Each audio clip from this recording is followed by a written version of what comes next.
Hello, friends.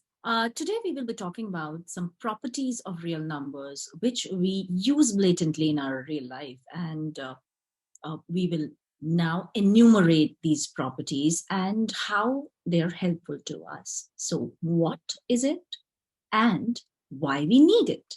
These are the two answers that I'm going to give you for each of the properties. The first property that we will be talking about is commutativity. Now, what do you mean by commutativity in real numbers? So, in real numbers, commutativity is a property that will be satisfied with two operations: one, addition, and second, multiplication. So, when you add two numbers, real numbers, say A is one real number and B is another real number, whether you add A plus B or you take B plus A, it should not make any difference. Ordering does not make any difference when you add two real numbers or when you multiply two real numbers, A and B. So whether you multiply A multiplied by B or B multiplied by A, it's going to be the same thing. So 2 multiplied by 3 is 6 and 3 multiplied by 2 is also 6. Similarly, A plus B, if you take 2 and 3 again, so 2 plus 3 and 3 plus 2, both will give you 5. So it will not make any difference. This is very easy to actually see. And why do we need it?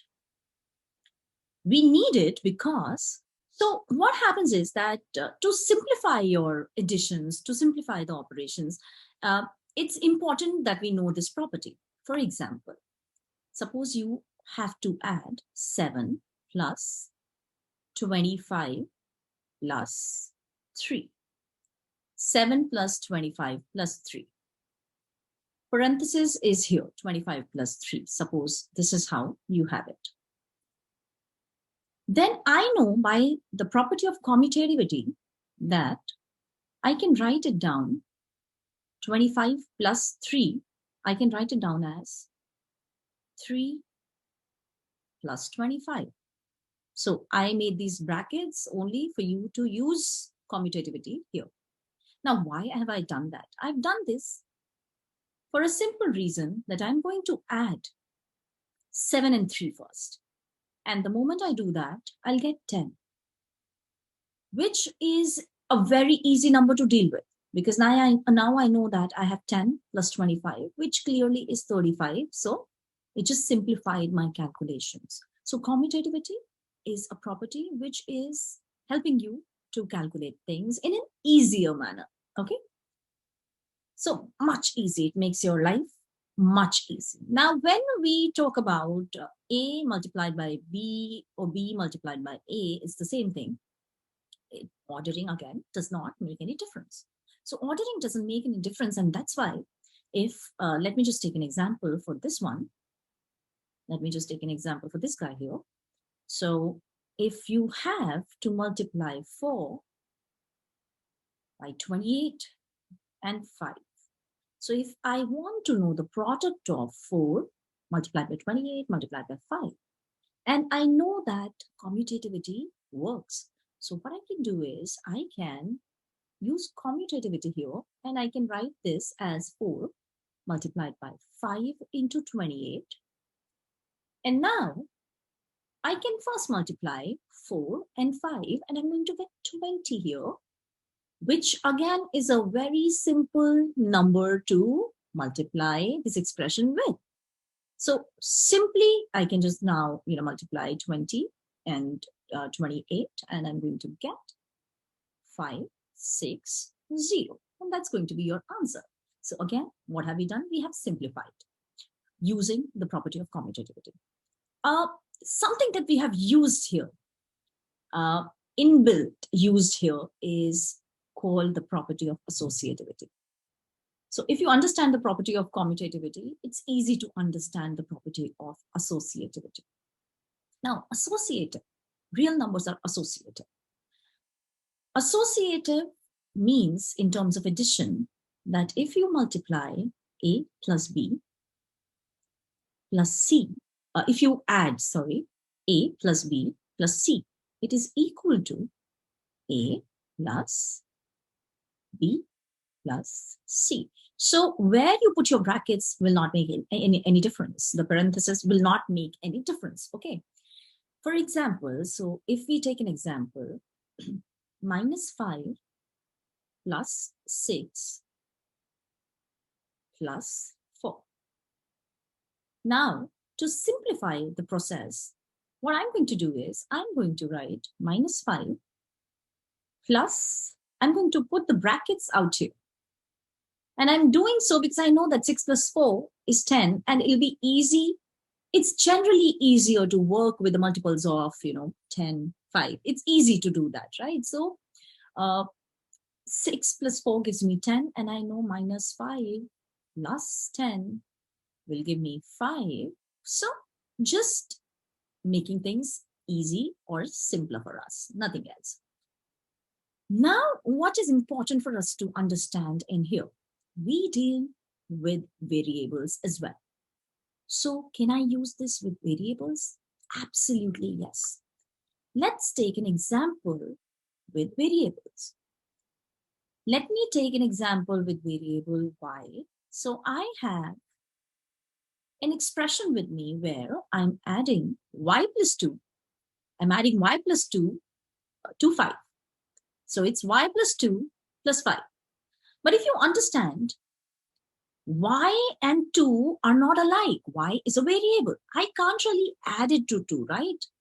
So what instead I can do is I can use associativity and I can say that its expression is absolutely same as y plus 7. So again, it's simplifying the situation for you. And this is what these rules mean. They are here to simplify. They are generalizations. When we say properties of real numbers, that means it will be satisfied by all real numbers. So if y is a real number, but we don't have a value for it, that is why it's a variable, I can use associativity to, simplify an expression like this. Similarly, let's take the case of multiplication. So as far as operation multiplication is concerned, yes, the real numbers are associative in nature. So which basically means that if I first multiply A and B and then multiply it by C, it's going to be the same as multiplying A to B, C. It's going to be the same. So what is happening here is that you can rearrange factors. You can rearrange factors here, just like you were doing in commutativity also. You can rearrange factors here. And similarly, what we have done here, we have rearranged groupings. We can group in different way and our answer will be the same. We can rearrange groupings and here we can rearrange factors. Rearrange factors. Example. Let's take an example of this also. So suppose you have minus 4 multiplied by 2 multiplied by 5. Now what I'm going to do here is I'm going to keep minus 4 out here and going to shift the parentheses here and 2 multiplied by 5. So which is going to give me minus 4 multiplied by 10, and that's absolutely simple. I know my answer is minus 40, right? Now please keep in your mind that these two properties, commutativity and associativity, do not hold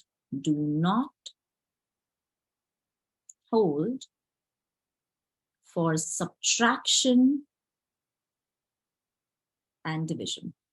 I'm sure if you give yourself examples, you can get the counters.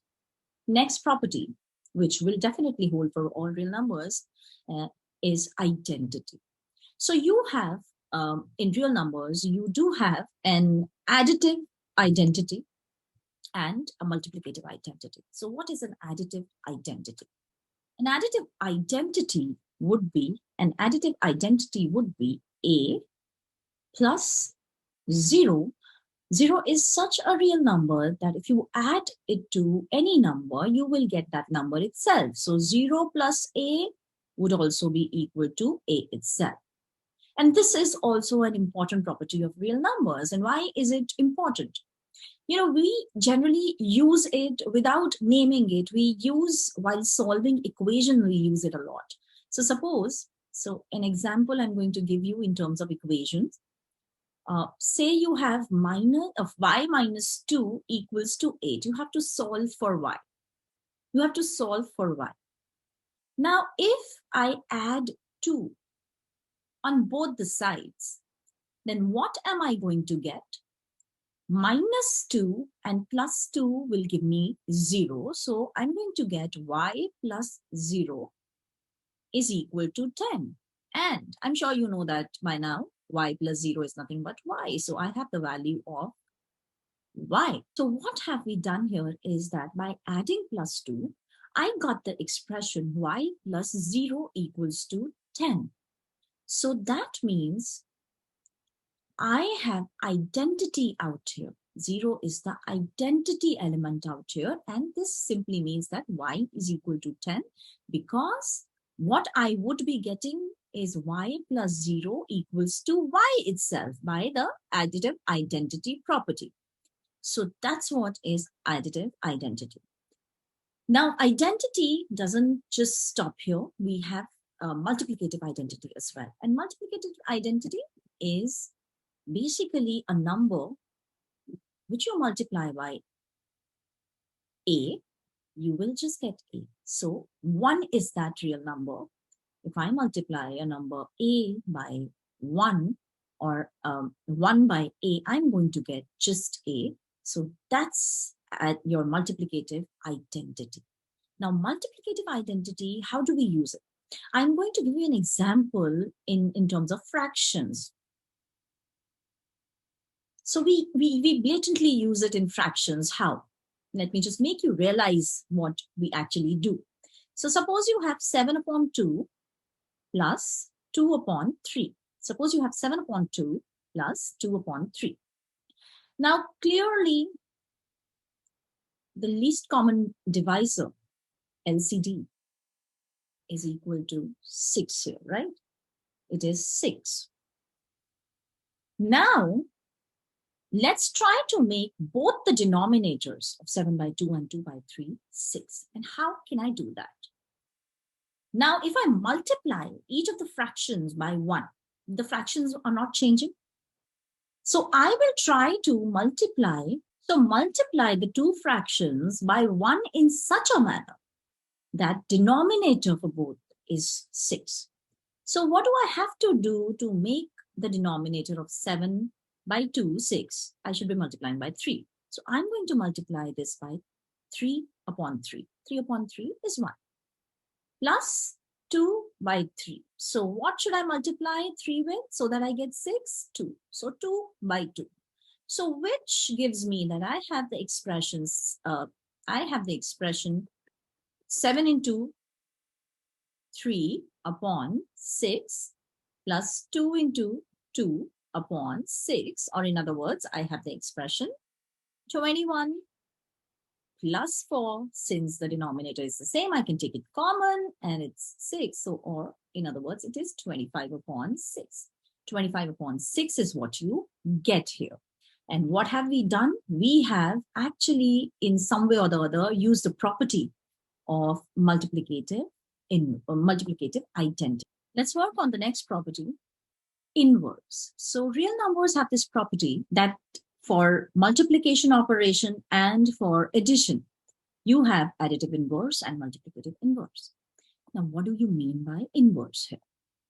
So when it comes to addition, inverse essentially means that there must be another real number.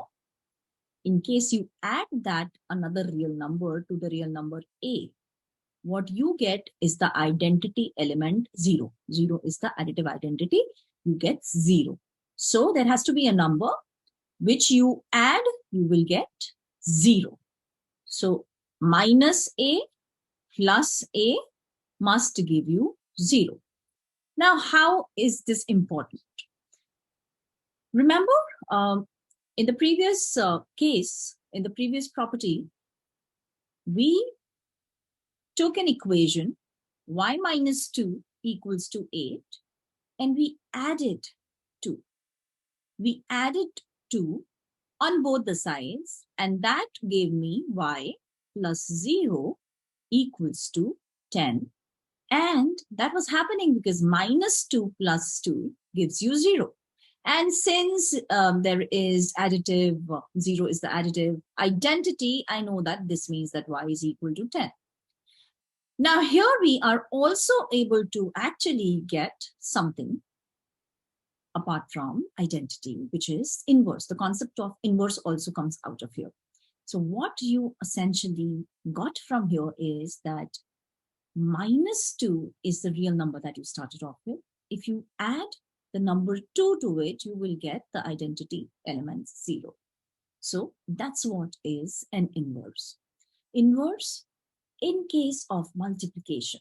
So if your operation is multiplication, what is inverse all about?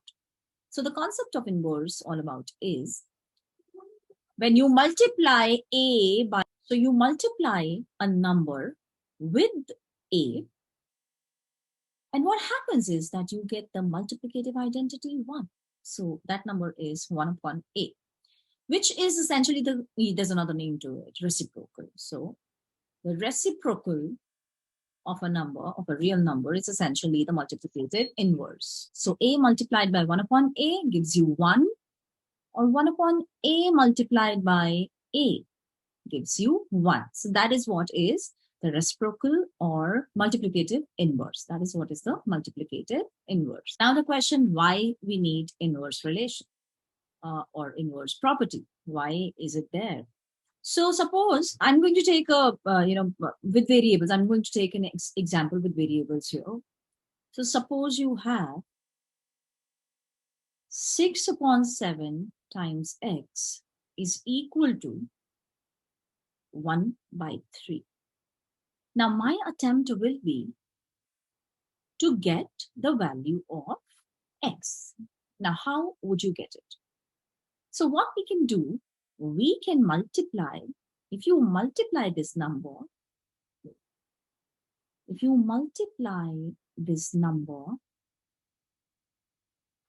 by its inverse, that is the reciprocal. So which is, since this number is 6 by 7, so reciprocal would be 7 upon 6 multiplied by 6 upon 7 times x. Now I'm multiplying on one side by 7 by 6. That means I will have to multiply on the other side also by 7 by 6, so that the equality doesn't change.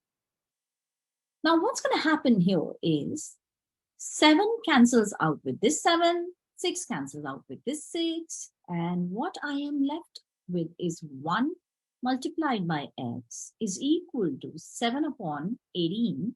And what is 1 multiplied by x? 1 is the multiplicative inverse. So this is nothing but x is equal to 7 by 18.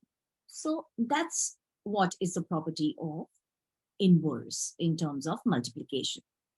Next comes a very important property, distributive property. Now, distributive property would relate to both addition as well as multiplication together. And it's very crucial for us when we are working with variables and all equations. So suppose you have a multiplied by b plus c. So a times b plus c should be same as a times b plus a times c. It should not be different. Similarly, if you have b plus c multiplied by a, even that should be equal to b times a plus c times a. So this should happen with all the numbers, which is easy to see. When you just have numbers, it's very easy to see. So if I have 2 multiplied by 3 plus 5, that means it's 2 multiplied by 8 That means it is 16. If I may break it, I should be able to break it. And if I break it, I will get 6 plus 10. That is also 16. It's going to happen. Definitely, it's going to happen. Why we need it? Why is this important for us at this junction to know about it and to mention it? Is because suppose you have variables in picture. Suppose you have a statement with variables. So suppose you have 4 times x minus 2. Now, x and 2 are not really like each other. They're not alike. So I cannot really subtract 2 from something called x, which is not a number as of now. I don't know what number it is, right? It can take different values. That's why it's a variable. But all I know is that this is going to be same as 4x minus 8. So 4 times x minus 8. Going to be same as 4 multiplied by 4 times x minus 2. And this is pretty important for us when we work with variables. For example, suppose you have 4 x squared plus 2x. Now, what I can actually do here is that I see that both these expressions, 4x squared and 2x, are multiplied by x. So what I can do is I can actually take x common. I can say that this is equal to x times 4x plus 2. 4x plus 2. And suppose the question is that, solve for x when 4x squared plus 2x is equal to 0. Then what is beneficial for me? Instead of keeping the expression like this, more beneficial would be to make it into product of 2 factors like this. What are we doing here? We are using the distributive property equals to 0. We are using the distributive property here, right? Why it would be more important for us? Because, or more helpful to us, because I know that the product of 2 numbers will be 0 only when at least one of them is 0. So I can easily solve using product of factors here by taking x common. And this brings me to another property, the 0 property. The 0 property. Now, what is the 0 property? The 0 property essentially is that if you multiply any real number by the number 0, you will get 0. And that's what we use there. So what we had, x times 4x minus 2, right? This is what we got. We had 4 times plus 2, sorry. Yeah. So